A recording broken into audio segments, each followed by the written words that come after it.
Hello my dear student, कैसे हैं आप लोग? आपकी बेस्ट होंगे। आइए इस वीडियो में आपको मैं सिखाने वाला हूं मॉलिक्यूलर मास क्या होता है, एटॉमिक मास क्या होता है, एटॉमिक मास कैसे पता करते हैं, एटॉमिक मास का डेफिनेशन क्या होता है, मॉलिक्यूलर मास का डेफिनेशन क्या होता है, मॉलिक्यूलर मास कैसे निकालते हैं। इस वीडियो में बस ये दो टॉपिक सीखेंगे, अच्छे से सीखेंगे। आइए स्टार्ट करते हैं। सबसे पहले बात करूंगा मैं एटॉमिक मास के बारे में। ध्यान से देखिएगा, अगर मैं आपसे कहूं कि एटॉमिक मास क्या होता है तो आप क्या बताएंगे?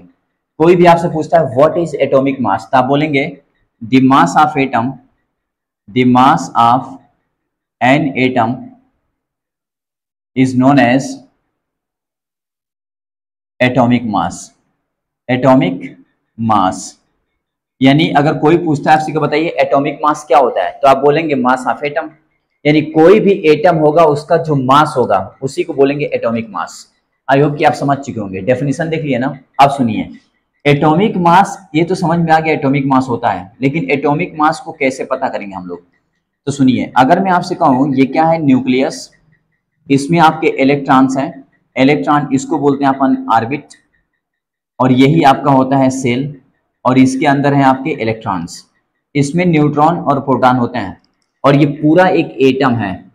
अगर मैं आपसे कहूं अगर ये पूरा एटम है तो इसका मास क्या होगा?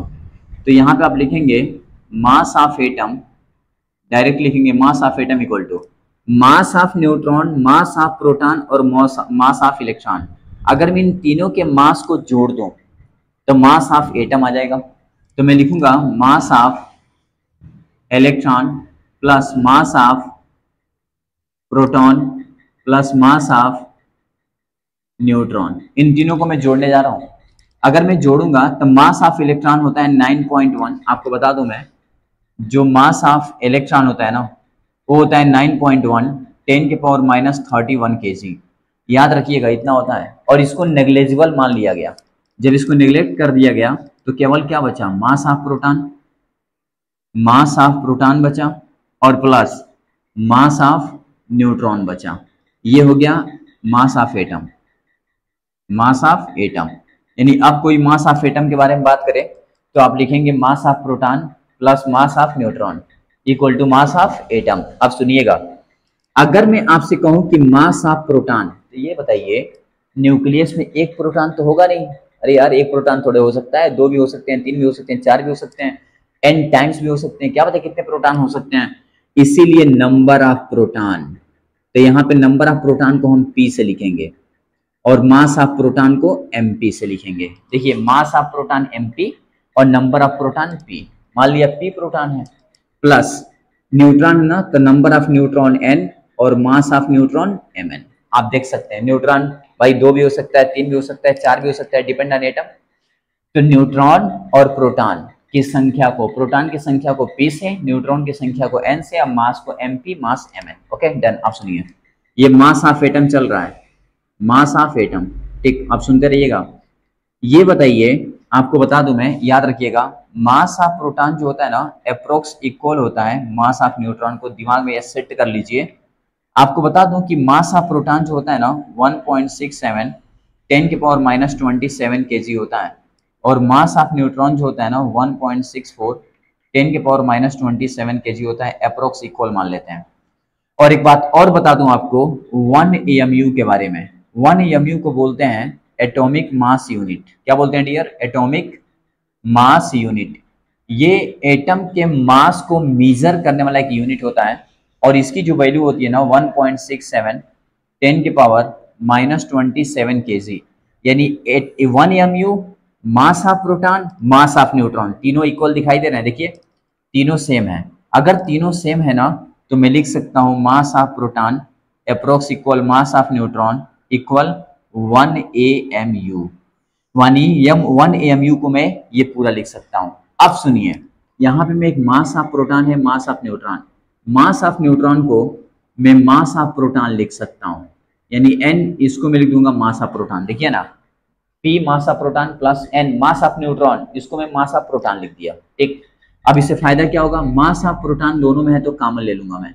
मास ऑफ प्रोटॉन कॉमन लूंगा ना तो p प्लस n आ जाएगा। देख सकते हैं आप, p प्लस n, और p प्लस n होता क्या है तो इसको आप लिख चुके होंगे, मैं रफ कर रहा हूं। अब ये क्या होता है भाई, सुनिएगा ध्यान से, ये याद रखिएगा नीचे वाला।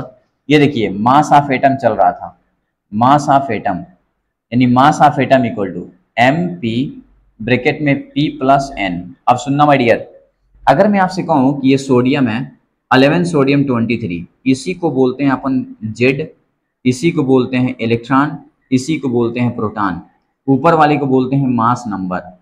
अगर मैं आपसे कहूं कि बताइए न्यूट्रॉन क्या होगा, तो आप बोलेंगे mass number minus atomic number Z. तो बताइए जेड का मान क्या होगा, जेड को अगर इधर कर दूं, इधर करूं, तो बताइए माइनस में तो प्लस हो जाएगा, यानी इसको मैं लिखना चाहूंगा तो n प्लस जेड लिखूंगा। आप देखो ना यार, ए नंबर ऑफ न्यूट्रॉन, कोई पूछे आपसे नंबर न्यूट्रॉन बताओ, तो ऊपर क्या है मास नंबर, नीचे क्या है एटॉमिक नंबर, मास नंबर में से एटॉमिक नंबर माइनस कर दो तो न्यूट्रॉन आ गया।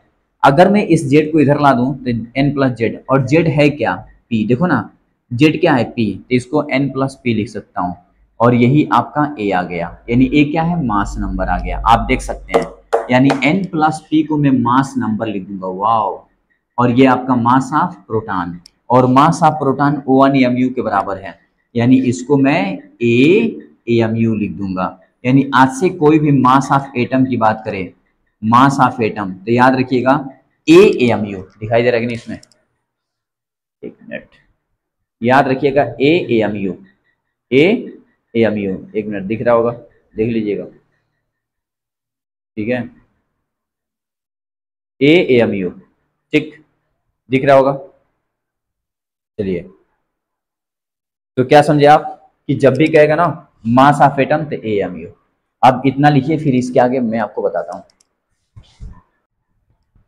चलिए माय डियर स्टूडेंट, अभी हम लोगों ने देखा कि एटॉमिक मास क्या होता है, और इसको अच्छे से हम लोगों ने समझा कि मास कैसे पता करते हैं। अब देखिए एटॉमिक मास जो हो गया ना, वो मालूम चल गया कि जो आपका एटॉमिक मास होता है, एटॉमिक मास ये होता है AMU के बराबर, और ए क्या है मास नंबर, ए क्या है बताइए मास नंबर, इतना आपको सिखा दिया। अब सुनिएगा, अगर मैं आपसे कहूँ कि यह हाइड्रोजन है 1H1, मैं कहूँ इसका मास बताइए, हाइड्रोजन का मास, तो आप बोलेंगे इसके ऊपर जो मास नंबर है ना यही ए होता है, तो आप लिखेंगे 1 और आगे क्या लगा देंगे AMU। वाओ क्या बात है। अगर मैं आपसे कहूँ 2 हीलियम 4, इसका मास बताइए, मास, तो आप लिखेंगे इसके ऊपर कितना है 4, तो लिखेंगे 4, आगे क्या लगा देंगे AMU, यानी 4AMU। अगर मैं आपसे कहूँ कि 3 लिथियम 7 होता है, इसका मास बताइए, अरे यार कॉल आ गया, एक मिनट, कॉल आ गई थी, कोई बात नहीं। देखिए लिथियम 7, 3 लिथियम 7, अब इसका मास कितना हो जाएगा, तो ऊपर कितना है 7, तो लिखेंगे 7AMU। आई होप कि आप समझ चुके होंगे कि एटॉमिक मास कैसे हम लिखते हैं, AMU फॉर्म में लिखते हैं, ठीक है ना, ठीक है ना। तो ऐसे ही आप जितने भी होंगे एटम 30 एलिमेंट तक आप निकाल सकते हैं। चलिए एटॉमिक मास आप सीख गए, जैसे एटॉमिक मास सीख गए ना, अब मैं आपको बताने वाला हूँ मॉलिक्यूलर मास। देखिए अगर मैं आपसे कहूँ कि बताइए मॉलिक्यूलर मास क्या होता है, तो आप क्या बोलेंगे, आप सीधे बोलिएगा, कुछ नहीं बहुत आसान है भाई, आप बोलिएगा the mass of molecule, the mass of molecule is known as molecular mass, molecular mass, यानी mass of molecule is known as molecular mass, यानी मॉलिक्यूल के जो मास होंगे उसे मॉलिक्यूलर मास बोलेंगे। और अगर उसे मॉलिक्यूलर मास बोलेंगे, तो जैसे एग्जांपल मैं अगर दूं आपसे, मैं कहूं H2O क्या है मॉलिक्यूल, अब इसका मास बताना है, तो इसका मास कैसे बताएंगे आप, तो यहाँ पे H कितने बार है 2 बार है, तो आप लिखेंगे 2, और हाइड्रोजन के ऊपर मास एटॉमिक मास नंबर कितना होता है 1, तो 1 प्लस ऑक्सीजन कितने बार है, 1 बार है 1, और ऑक्सीजन के ऊपर कितना होता है 16, तो यहाँ पे 16 देख सकते हैं। बताइए 2 1 जा कितना हो गया 2, और 16 1 जा कितना हो गया 16, 16 2 कितना हो गया 18, और ये AMU। अब आप कहेंगे AMU क्यों, अरे यार इसके ऊपर 16 AMU ना, तो यहाँ पे AMU होगा, और यहाँ पे 1 AMU ना, तो AMU। तो बताइए 2 AMU 16 AMU 18 AMU। उसी तरह मैं आपसे कहूँ कि बताइए HCl, तो बताइए यहाँ पे H 1 बार है, और इसके ऊपर कितना होता है 1 AMU, प्लस ये बताइए Cl 1 बार है, इसके ऊपर कितना होता है 35.5 AMU, तो बताइए 1 AMU और प्लस 35.5 AMU, बताइए कितना आ जाएगा, ये आ जाएगा 36.5 AMU। तो आई होप कि आप मॉलिक्यूलर मास भी निकाल लेंगे। तो आपको मैंने इस वीडियो में ये बताया कि एटॉमिक मास होता क्या है और कैसे मालूम चला कि यही होगा, और ये बता दिया कि मॉलिक्यूलर मास क्या होता है और मॉलिक्यूलर मास कैसे निकालते हैं। तो मैं आपके लिए क्वेश्चन दे रहा हूँ, इसको आप सॉल्व करके कमेंट में बताइएगा कि आंसर क्या होगा, ठीक ना। क्वेश्चन ये है कि find molecular mass, find molecular mass. First CaCO3 का बताना है, सेकेंड MgSO4 का बताना है, थर्ड K2Cr2O7 का बताना है। बस इन तीन का मॉलिक्यूलर मास निकालना है। आई होप कि आप समझ चुके होंगे तो निकालेंगे, गारंटी दे रहा हूँ। ऐसे ही वीडियो देखने के लिए मेरे चैनल को लाइक शेयर सब्सक्राइब करना ना भूलें, और अगर आपका सपोर्ट रहा तो मैं ऐसे ही अच्छे 10-10 मिनट की वीडियो बनाता रहूँगा, ज़्यादा नहीं, और उसमें आपको नॉलेज देता रहूँगा, बेस्ट नॉलेज। ओके, मिलते हैं नेक्स्ट वीडियो में।